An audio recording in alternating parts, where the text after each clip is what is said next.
Hi, everyone. Today's episode is with Erika Ayers Badan, the CEO of Food52, as she heads into her second year leading the food and media lifestyle brand. Since we recorded the interview, Erika's announced a major restructuring. As reported in AdWeek, that includes laying off much of Food52's commerce department to focus on media and the brand Schoolhouse.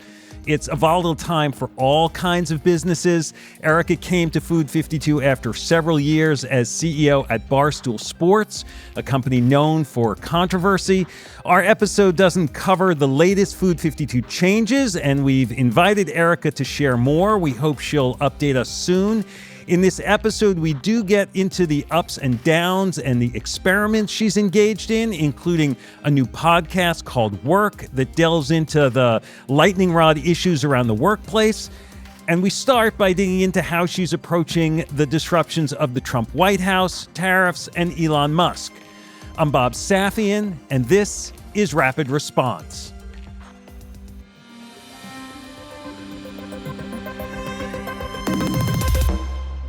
I'm Bob Safian. I'm here with Erika Ayers Badan, CEO of Food52, former CEO of Barstool Sports. Erika, welcome back to the show. Great to be with you.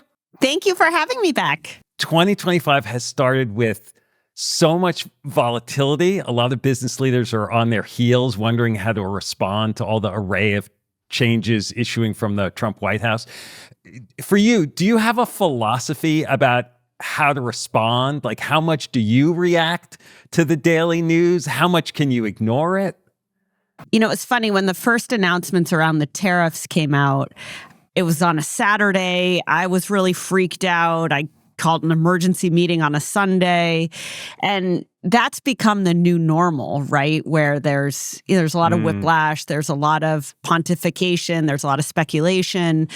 And really what I've gotten to is that you can see what's happening in the Trump administration is going to be chaotic. And I think CEOs being able to stay the course and set their own pace is probably the best course, because being in a reactionary mode is dangerous in general, and it feels especially dangerous right now. Are you like following Elon Musk's X account, like as some people are, to try to sort of parse what's going to happen next? Or is that just a layer of too much distraction? It's like, I think that's akin to, it's funny. I sat in a board meeting on Friday and I watched the president of the company have his phone tilted sideways with just the stock. And he was just watching, minute by minute what was happening with the stock. You could do the same thing with X or Truth or Elon, and, your heart is going as they're going. But I don't think it's a good use of time. I find it's hard to run your own business in that context. I saw that Food52 posted an in memoriam video of foods that are going to maybe get too expensive due to Trump's tariff. Food isn't inherently political, although I did talk to a food CEO this week who was lamenting that he finds himself and his brand kind of drawn into conversations that he would rather not be part of, like labeled as being for coastal elites by MAGA, or maybe being positioned that way by his competitors. He doesn't really quite know. Do you worry about any of those things? You think differently about your audience at all? That's a really great question, Bob. And it's funny. I think people's interpretations of brands often come from places the brands never intended, and brands very often trip into perceptions that they didn't quite intend, and then certainly fail to be able to deal with. Our business is about lighting and home and table and kitchen. To me, I don't really care who anybody votes for. All of those people have to eat, and I'm assuming all of those people have homes. Now, that said, I think sometimes brands fall into, this is for this group or this is for that group. We're in an era of identity politics, which is very tough for people to live in as well as for brands. And, I'm really trying to put the blinders on and stay focused on, hey, what do we need to do to get our company solid? How do we think about the future of where we want to go? I sometimes think, like, what is the role of business and business leaders as part of the checks and balances in American culture? And I don't know whether you think about that at all. The role of business and government, government used to regulate business. Now what you're seeing is entrepreneurs are reshaping the government.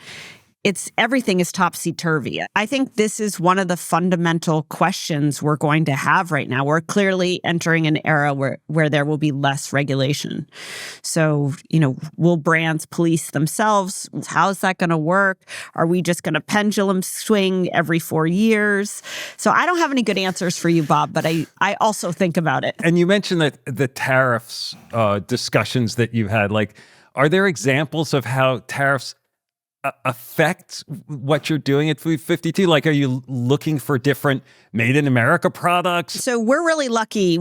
Schoolhouse is one of our definitive brands. Schoolhouse is a preeminent lighting and home furnishings brand and company built in Portland, Oregon. And it is designed and in large part made in the USA, which I think is hugely timely. The idea, when you look at home furnishings in particular, very often you don't know where anything comes from. And in that regard, tariffs and imports become a very, very big part of the economic conversation. So one, I feel very grateful and fortunate and frankly excited about the idea of a made in America lighting and home brand. I think that gives us a great position. Now, that said, we have a million ways where we can be better at our own business, and we're starting to model the math of, hey, is it better to manufacture in Oregon? Should we be thinking about manufacturing in other parts of this country? Do we think about contract manufacturing? How do tariffs fit into that? The lighting business in particular is very, very dependent on China. So it's very hard to do anything in lighting without some base of manufacturing in China. How do we start to balance the quality that our customers want, the type of flexibility we need, and also the economics of speed to market and really price point? You're approaching the 1-year mark of being CEO at Yes. Food52, which is, a lifestyle brand, as we talked about the last time you were on, with a very different vibe than where you'd been at Barstool, a different target audience, a different community. You sort of look for new ways to animate and engage that community. And I know you have a new podcast, which I wanted to ask you about. When I first heard about the podcast, it felt like, oh, that fits. That's perfect. It's a new way to animate and engage the community. But the topic isn't about food, and it's not necessarily about lifestyle. It's called work. Which was a little bit surprising. Is this something you're doing for yourself or for the brand? Why this? Why now? So, I've been here almost a year. I've learned a lot. It's exceptionally different from where I came from. I think we've made a ton of progress, and we also haven't made nearly enough progress. And we've made a lot of mistakes. I think we have a lot more change coming. I think we have some hard pivots ahead, but I feel that I have obviously a way better handle on the brand and the business opportunity than I did a year ago when we spoke, where everything was fresh and possible. But when it came to what I like to talk about business and work. And, it would be disingenuous for me to say that I would know what to do if you have too much salt in your mashed potatoes. I'm the last person you should ask about that. You are not a chef. I'm not a chef. But I do really believe that professional women is a really important audience for Food52. They're doing more home entertaining than they ever have done before. They care about style. They care about quality. They care about home decor. And the audience I speak to in large part is professional women. It's engaging an audience who I think has a lot to offer to Food52 in terms of steering us where we need to go. And we have a lot of products and inspiration and aspiration that we can offer in return. At Barstool, you hosted a show called Token CEO. It was known for unfiltered transparency. The new show echoes that. I know each episode opens with you and your assistant talking through your weekly calendar. Now, what's the idea behind that? Why let us in on that? It's funny you mentioned that. I've given a lot of thought to, do I want to be revealing my calendar every week? But I think it's rare for a sitting executive to be vulnerable in their process of their work and in the day in and day out, not struggle, but in the journey. And the reason I wanted to start the show with the calendar is it gives a glimpse of what a day in the life is like. It also is a real genuine reaction for me in terms of looking at what I've signed myself up to do for the following week. And there's humor in that. And then I also believe that it's relatable because that's what every single person who is going to work is doing. You wake up in the morning, I don't know about you, but the first thing you look at is your calendar. And then you're like, I have this today or I have that today. So that's why I decided to do that.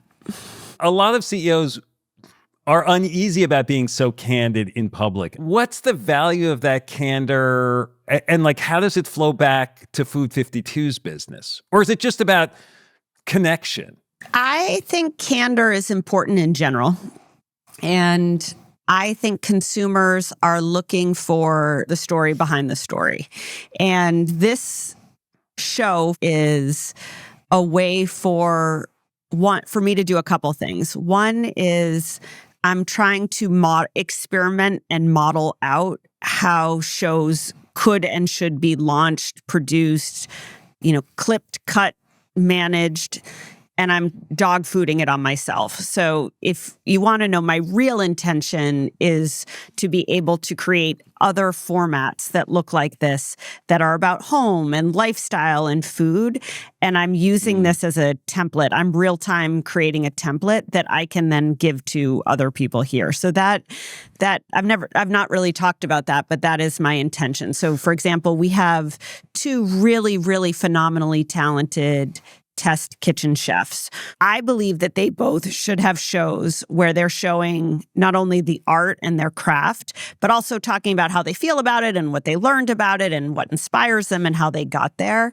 That's one way it helps Food52. And then the second is a connection point. One thing I really learned at Barstool was unwittingly or unknowingly, I created a community of really professional women, like I talked about, who are looking to other professional women to relate to be informed by, to ask advice from. And this is a way for me to keep current with that community, who ultimately I think will help inform what content this company creates, what products we develop, and how we think about our go-to-market positioning. When you talk about the dog fooding, I mean, it's interesting. So it's like you can take the risks and sort of show them that it's like, when you go down this road, it's okay to take this risk, or, this worked and this didn't work. It takes a lot to put yourself out there on the internet. And you also, you have to be willing to be battered and kind of kicked around a little bit. How do we film things? What should that cost? How many clips should we get from those things? Where should those clips go? Those are all things that I'm trying to showcase with this. And my hope is that by showing not only the technical process, but also the emotional process, that it can spark other people to be more confident about telling their own story in multiple different formats. On the podcast, you drop a lot of hot takes about work, and you said that you're mostly in favor of in-person office work, and also that people are becoming less resilient in the workplace. And I wondered whether those two things are related or are they separate? Ooh, great question. I am a fan of in-person work. I don't know that all businesses will go back to 5 days a week in the office. I think great startups will, in the most part, require people to work together in a way that is hands-on and in person in some capacity. And as it relates to the resilience, I think there's a whole bunch of things that are leading into the resilience question. One is how kids are being raised and how much risk we expose people to. When you look at time spent right now of elementary school kids through college kids, you're never bored anymore. You're not out, you're not left to your own devices, you're not messing up and getting in trouble the way at least I got in trouble when I was in high school and college. And because there's a safer, more interesting option on your phone. And as a result, when you are forced into the real world, a lot is required of you, and you have to make unstructured time into something, and you have to propel yourself into new places. It can be very, very, very difficult. And so I think that's contributing to it. And then I think working over Zoom and in the comfort of your home, and I don't think working from home is comfortable. I think actually working from home is pretty hard. It's easier to tune out or feel more distance and feel less connected.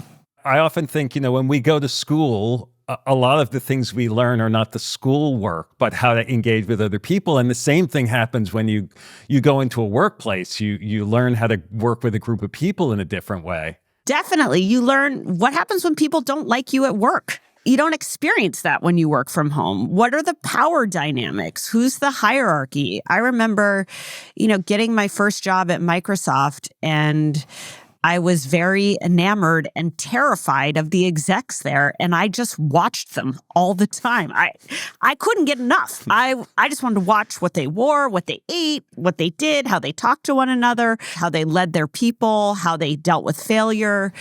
And I got a whole tuition just sitting in a room. If you're on a Zoom call, you're not getting the full picture. There's no meeting after the meeting. There's no hallway conversation.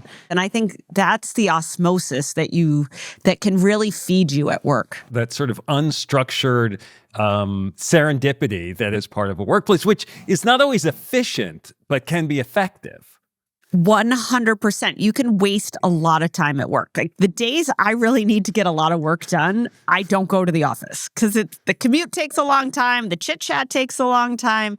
But it is really important because you learn the dynamics of a place. And that's really where the fabric and culture can be developed. On the podcast, you've also explored generational differences in work life and work-life balance. And I'm curious what you learned from that, what we should take away from that. There's been a lot of virality in the generational knowledge department. So I created a section called Generational Knowledge because one of the things people complain to me about all the time is, I've got to work with a bunch of boomers, they don't get it, or I have to work with a bunch of millennials, they're the worst. And I was thinking, well, why don't we just talk about it? Like, what's foundational to these differences? And culturally, between generations, the social norm for how much you're willing to work and how much you want to work and how much you value work and how much crap you're going to take at work is really different. And that doesn't mean one is better than the other or one way is right and another way is wrong, but they are very, very different. And in order to unlock value from people, you really need to understand that. So, we had a topic, our office manager's family vacation. And, she was saying this company cannot possibly have an event next summer because it is during our family vacation. And I was laughing because if I was an office manager at the beginning of my career and my CEO asked me to do an event, I would pretend I didn't have a family and let alone we went on vacation together. So it's just very different, but it's a good thing to talk about. I want to quote something you said in a recent episode. You said that to have a successful business, you have to either own the product or own the relationship. Can you explain that? Yeah, I think about this a lot. And I think that if you are building a business or you want to have tremendous value, you either need to own the relationship, so the people who are buying and selling or transacting, who are in the marketplace for things. You know the most people, you have the deepest relationships, you're a trusted advisor. That's one end of the spectrum. So if your company is going to be successful, one way to do it is to have an incredible sales force, right? You have deep relationships, you know your customer's inputs are making their way into your business, you're able to build product for them. That's one angle. The second is the product itself, which is you are making something that people want and you own it, you know it, you are an expert at it, you're iterating on it, you have a vision for it. And a lot of times, I think where companies get stuck is they're not one or the other. They don't own a relationship with an audience and they don't own or create the product. And it's been a very good filter for us here at Food52. We have a lot of relationships with vendors and makers and artisans. We don't own any of the product. We do have a very loyal customer base. So it suggests that the problem or the challenge at Food52 is that in order for Food52 to be successful, it would have to create and own the product. And so that's how I think about our business and where we're weak and where we're strong. And in general, I think that putting your time to the in-between when you don't own the relationship and you don't own the product is dangerous. I'm listening to you, it's been almost a year, not quite a year that you've been at Food52. You've tried a lot of things. You've moved things along. Are there things that have been easier than you expected? Things that you've been harder than you expected? Like, where do you feel you are on the trajectory? I think I'm probably more haggard than I was a year ago. It has been super insightful, great tuition. I think we made an incredible amount of progress in bringing back a culture. I think we've made great strides and have enormous potential in growing a content and a media business. I also feel, to our last discussion, I spent too much of the year in the middle. Not focused enough on product, not focused enough on customer. Because you didn't know where to focus or because you made a misjudgment about? Because we tried to do too many things at once. I had really hoped that we could accelerate revenue and accelerate very quickly in spite of real legacy issues, especially in technology. And the reality is that's a lot to take on with very little capital. And so I think that to me was a big learning this year, which is, hey, we tried to ignite a lot of fires. We started a lot and we saw what could burn. And this second year will be, I would say a pretty big pivot into the places we really feel we can grow.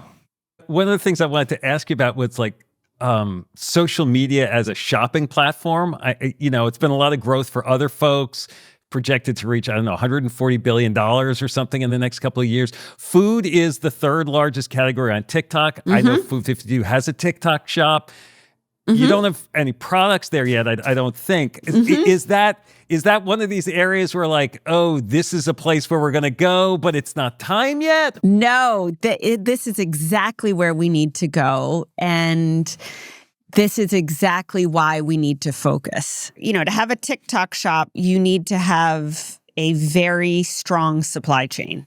TikTok doesn't want to be in the customer service business. So TikTok is like, hey, to have a shop on my network or my platform, you got to have this, this, and this. And a good example of the last year was, hey, I've got to fix the website. I've got to build social shopping. I've got to fix our supply chain. Let's try to fix them all. But to this conversation, hey, let's figure out our relationship with our customer. Let's make it easy to transact. Let's make it easy to buy. And let's put our beautiful design in the places where they're living today. So that is something you will see from us in very short order. I really believe social selling, social commerce is here to stay.